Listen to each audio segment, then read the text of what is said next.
Welcome to the Coach's Office podcast about Liberty Eagles football. I'm your host, Ryan McMillen, and I am joined with my co-hosts, the Fantastic Four. I gotta come over to this mic.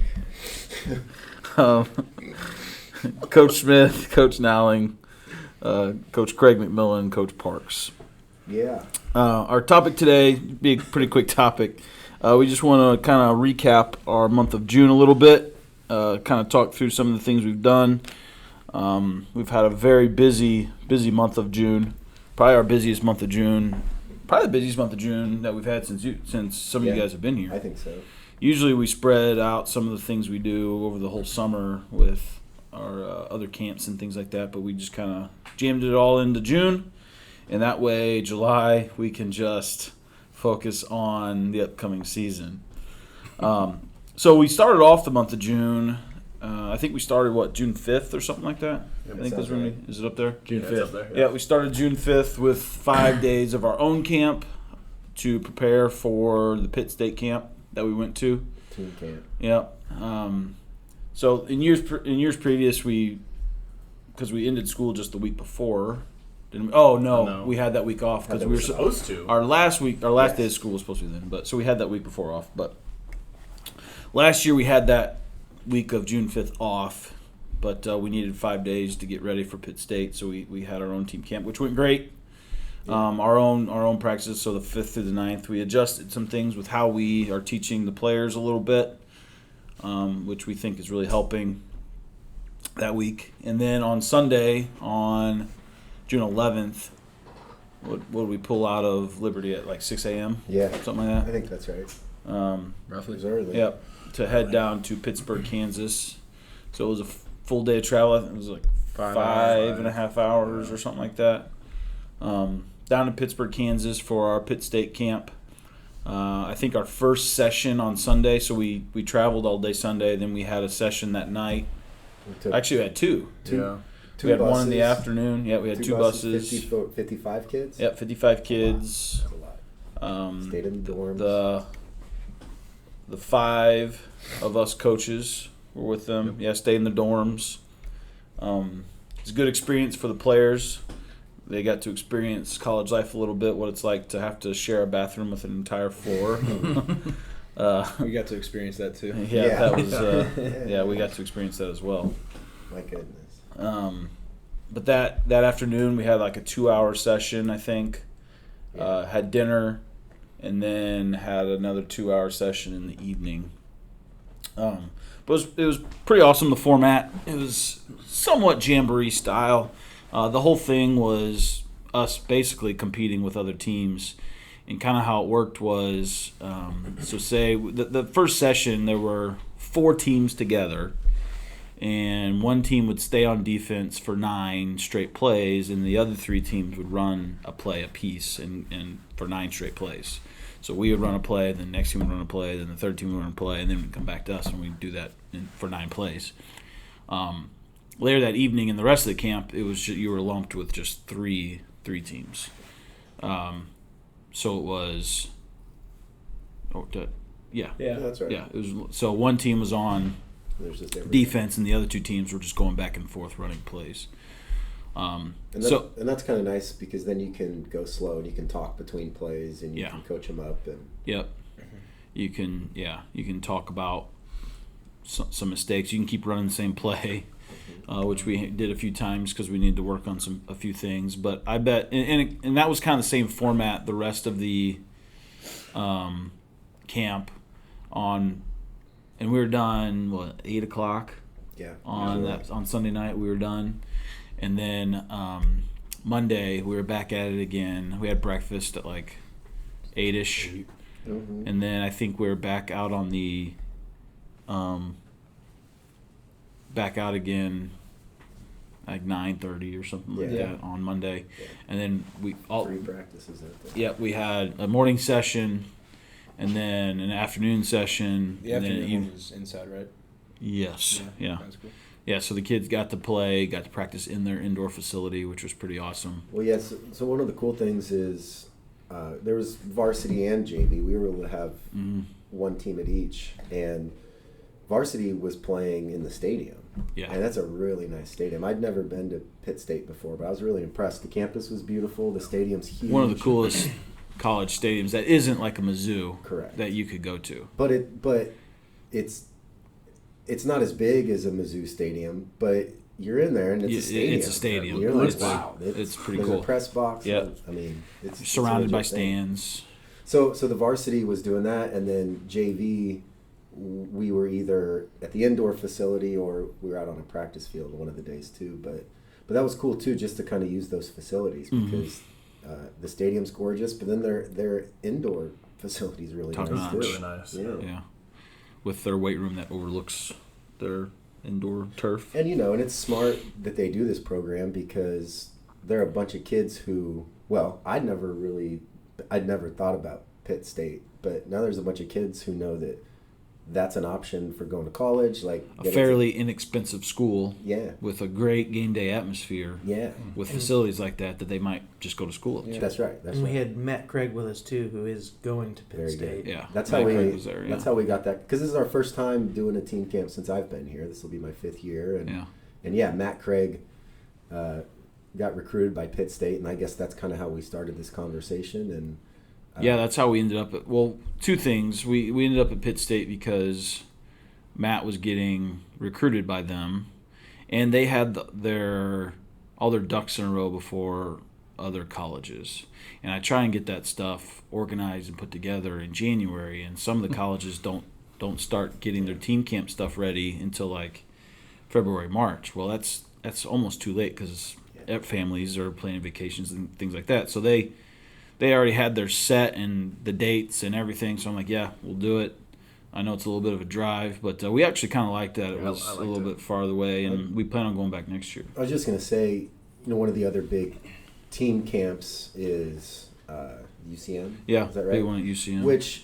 Which is closer for us, which superficially would seem like an advantage, but a lot of the teams we play go to UCM. Yep. And by going a little bit farther away, not only was that a little more fun for us in terms of we're leaving the state, we're going someplace we've never been, but we also got to see teams that we'll never see. We played some Kansas schools, we played some Kansas City schools. Well, and those schools down there, we went up against Carthage, who was Final Four, Class 5. Lost to Howell. Yeah, so you can't ask for a better team than that to test yourself against. That's right. So we plan on going back next year. We're going to do some more team stuff, I think, in the evening with everybody than we did this past year. Now that we kind of know how it works and everything. But the kids all the players seemed to really enjoy it. It felt like it made us better. We got, I bet 3 or 4. It was usually about 40 reps offense, 40 reps defense per session. And split that up between 6 sessions. It's like 250. That's three games, roughly 3 or 4 games worth of reps in a couple of days. How much summer practice here? I feel like a day at Pitt State was like a week's worth of practice. You know, like it's crazy how much farther along we are. And they were good too. With sometimes it was a little frustrating because we get caught up in it and we want to drive the ball, but they were really good at keeping players up and not letting us actually destroy each other. Well, that's something I don't know that we mentioned healthy. Explicitly, because I was describing this to a friend of mine, and he's like, "So is it like 7-on-7?" I was like, "No, we're fully padded. It's 11-on-11. It's full contact football. They have an early whistle. Yeah, they call it thud tempo, so we're not taking the ground, but no, this is real football with basically all the gear. 100% full speed for everyone except the ball carrier, and it's full speed for the ball carrier until they hear a whistle, and full speed for the tackler until they hear the whistle, and the whistles are very quick. But as frustrating as that can be, sometimes it's good because it keeps kids healthy in June. And that was the main point that they kept emphasizing too. The most important thing is we keep people healthy, and we did that pretty successfully. I think. And then we were one of the few teams that were there all 3 days. Some teams, through the whole camp there, I think there were 10 teams. Some teams were just there on Monday. Some were just there Sunday, Monday.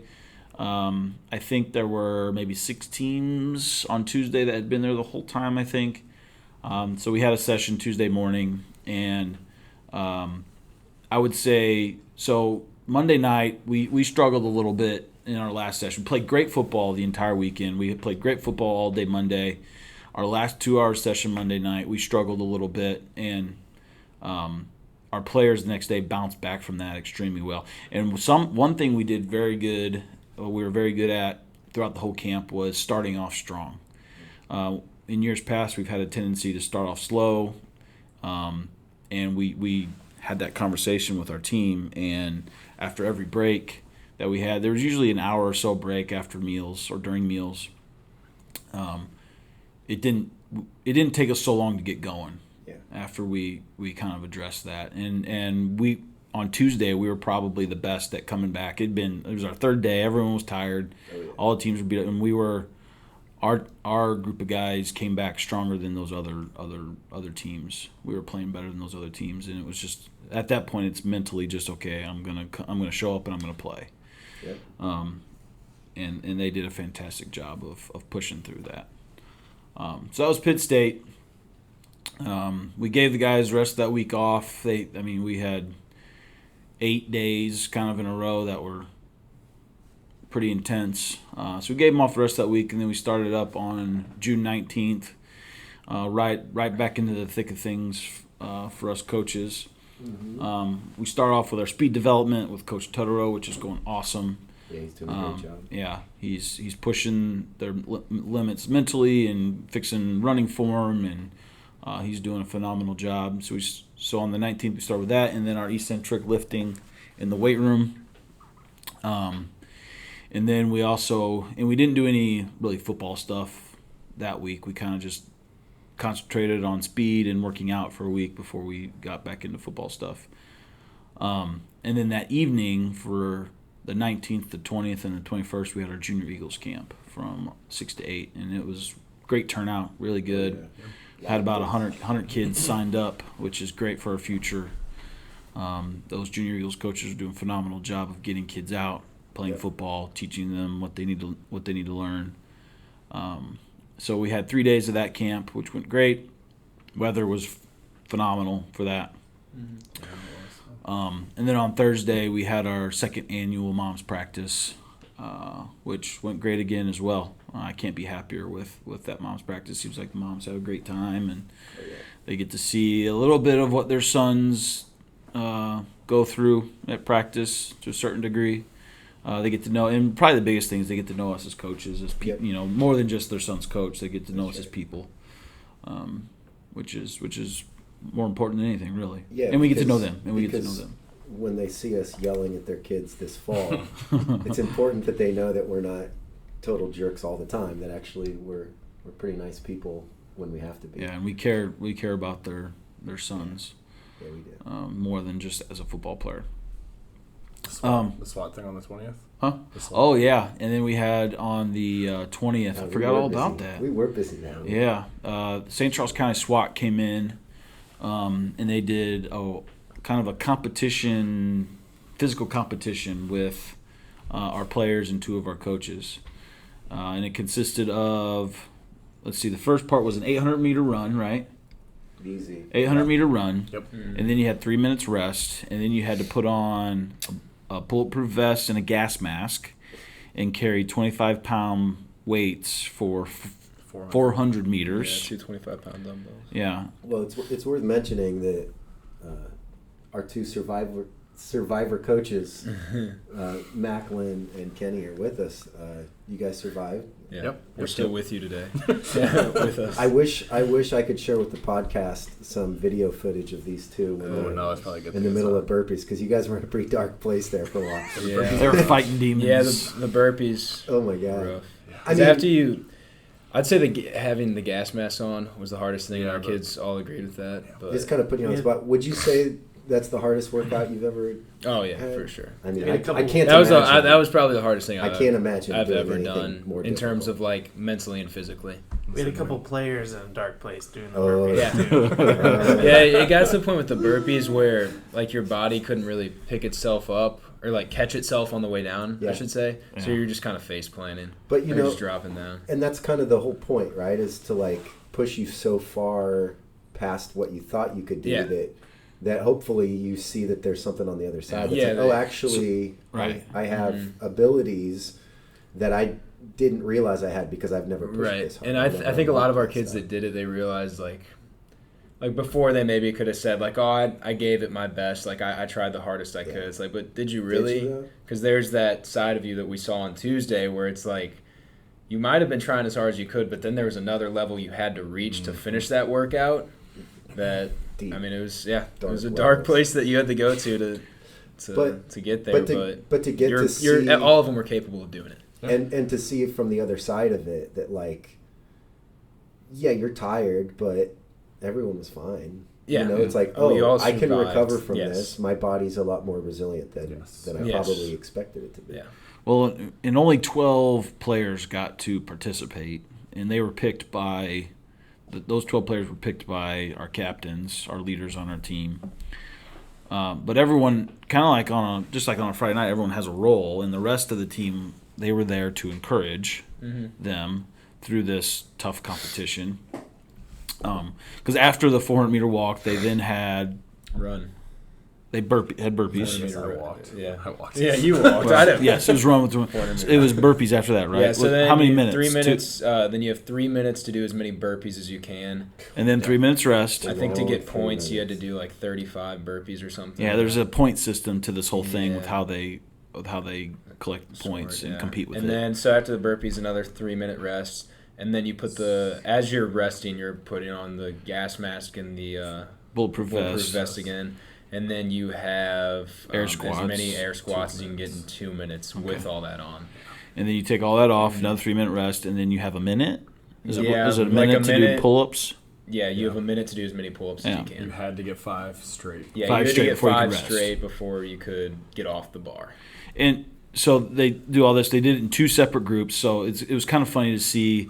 You had that first group go. Yeah. And they just didn't know what they were in for. And the second group's watching, and just like you can see, they're like, "Oh my gosh, what?" Well, our coaches were. Yeah, in the I wish I second would have won the Oh first group. no! honestly. I'm not What's su- funny I'm though not is sure. the I second. started getting nervous. I think- Watching it, I started. I think the definitely started getting second. I think the nervous. second group did better because they knew what to expect. Yeah. Yeah. You know. So you could. Well, it's You could- because you you could could- pace yourself. Well, too. and you knew could what to formulate a expect, little yeah, bit of that's true. strategy, a little bit. Yeah, that and like it also gave you a chance. I don't think our kids realized when they were starting it what they're in for. Like whenever I started it, I felt like I was already kind of locking in mentally. Like, okay, this is going to be terrible. Right now, you need to make the choice to just do it. Yep. You know?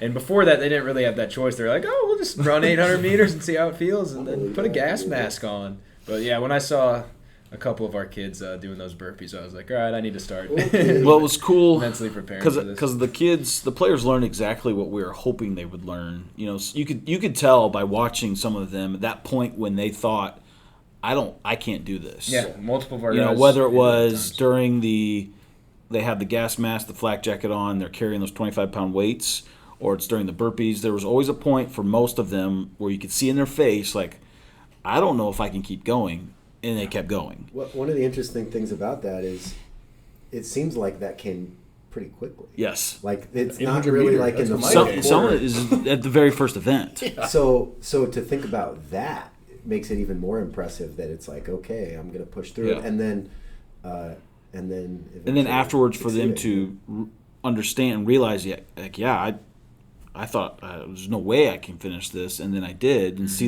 that on their face, and then for them to be able to communicate that with the rest of their team about how hard they can actually push. Every person has this idea of how hard they can push themselves. Well, really, it's much farther beyond that mentally, and this is what this taught them. So that, and then we're really trying to encourage. We're trying to really get through to our team the power of encouraging each other, not tearing each other down. I know it sounds a little cliche, but the amount of tearing down high school kids do these days is pretty incredible, to be honest. Yep. And a lot of things that we're doing, we're trying to get them to see how much further, show them how much further they can go when they're actually supporting each other and not calling each other names and tearing each other down. And that was another part of this, was everyone else that's there to encourage, and how much help that was for not everybody, but for some, it got them through it. It kept them going, you know. Yeah, the 400 meter, like I was a struggle 400 meter with the weights and everything, and having the players next to me just yelling and screaming and telling me I could do it like that really helped me get, as an adult, helped me get through it. Telling you could do it, but also threatening that if you drop to those weights. Right, it's kind of the peer pressure of like I cannot. Fail you can't let the guys there down because it's easy if you're doing that workout by yourself. It would have been impossible. Stop and just drop the weights. It would have been so easy to stop. You're not letting anybody down. You know, there's no eyes on you. Well, you're doing it by yourself. You ask yourself, why am I doing this? I would never do that. I know one person that would do something like that, and it's Craig. So. Craig's the only one. But yeah, no, I think it was kind of like and that's how it should be when you're on a team. You should be scared to let your teammate down. Yeah, you should be in a place where all right, I just have all my teammates around me. I need to do this not just for myself but for them. That's right. So that was awesome. I'm so happy that they offered to come in and do that. They reached out to me and wanted to do it. They had done the same thing with Troy last year, and they wanted to start doing it with schools in St. Charles County, and we were the first one in St. Charles County for them to them. And only second team altogether. Troy was the only other program they'd done that with. And what they brought, the mayor of O'Fallon, mayor and alderman, the police chief. Yeah, it was really pretty cool. They had their big SWAT truck there. Yeah, it was very cool. So we thank those guys for coming out and doing that, and we learned a lot about ourselves with that event. So it was pretty cool. Same time next year, Macklin. Oh yeah, maybe. I'll cheer. My legs were sore for like. Was that 5 just days. last week? Man, Last Tuesday. Yeah, last week was a busy week. Man, it was busy. Can you imagine? Yeah. Next time, let's do it at the end of the week. Going to those junior Eagles practice, I was like waddling throughout it. No. Kenny was a champ. Played 18 holes the next day. That's true. Yeah. So then this week, we were just back to our eccentric liftings, more speed work, and then we added in some football stuff afterwards. We're really going to ramp up football again in July when we come back from our dead week. Do you want to talk about putting them through the pit and stuff too? Oh, yeah. So we have just ask your sons about the pit. Ask what they think about the pit. So and once a week, the pain in their eyes when you mention it. So kind of like the SWAT thing, we have this workout and it's once a week. They don't know what day it's going to be necessarily, but the big retention area by the parking lot, we just call it the pit, and we put them through a workout in there, and it's really just about how hard they can mentally push themselves and getting through it and encouraging each other while they're getting through it. It is not an easy workout. Ask your sons about it. Something I learned from that is like when you go through a really difficult workout like that, you would assume that coming out of that workout they would be dead. But without exaggeration, like I said, I'm going in my 5th year. The loudest, the rowdiest, most energetic I've ever heard the weight room. Yep. Was immediately after the first time they went to the pit. Yeah. Which I thought was so interesting because I would have expected them to be dead, but they were not. They were hyped. They were. Yep. So I think there's something interesting about that, like tapping into those reserves. I mean, can actually energize you. Yeah. It's giving you confidence in yourself. Yeah. Right? When you 100%. do the things that you didn't think you could, or you're struggling in the middle, and you finish out that workout that you were struggling through, right? Those are powerful things that is good for football, is good for life. And when they came back from the pit, they were powerful young men. Like they were, or they're just losing their minds. I mean, or they were delirious. Yeah, they were just delirious. And that's also true. Yeah, that's hot. And they keep getting, so the first time we did the pit, obviously big struggle, and you can tell they're getting more accustomed to that hard work, figuring out how to dig deep and push through those things, which these are all things we think are really gonna. And how much more this past time, like the encouragement. Yes. We had kids. We're encouraging each other much more than we ever have. We had kids doing extra reps on the pit. 5 or 6 leadership guys step out voluntarily without being told and started running the hills with their teammates who were struggling. Yeah. It was awesome to see, and we had one guy probably do 10 extra times up and down the hill because he kept running with his teammates. It was awesome. Marquise. Yeah. Marquise, okay. I know we're not singling out players on this. Marquise was also the all-star of the SWAT day. Yeah. Marquise is especially. He beat, and they had a scoring system for the SWAT thing, and Marquise beat everybody but one SWAT guy because the SWAT guys did it with us. Look, those SWAT guys are like tough dudes. Like, they're also doing it in chiseled pants and boots. Yes. But Marquise destroyed a couple. You get the impression that these are former military guys, and they look the part. And when their faces when we were at the end and they were reading out the scores, when they read Marquise's score, you could see the SWAT guys were like, "What? Like that can't be right. Like there's no way." What's funny is Marquise looked like he even barely broke a sweat. He's an incredible young man. So that was our month of June. Very busy. We're excited for July. It's kind of we got 3 weeks, kind of our home stretch to get ready for our season. It's crazy. We'll be lifting speed and really amp up our football practices in the month of July. And then it's August. And time to go. Time to get going. As always, thank you everybody for listening. This is the Coach's Office podcast. You can submit questions. Please submit questions. I'd love to start answering questions. You can submit those to the Coach's Office podcast at gmail.com. Again, thank you for listening.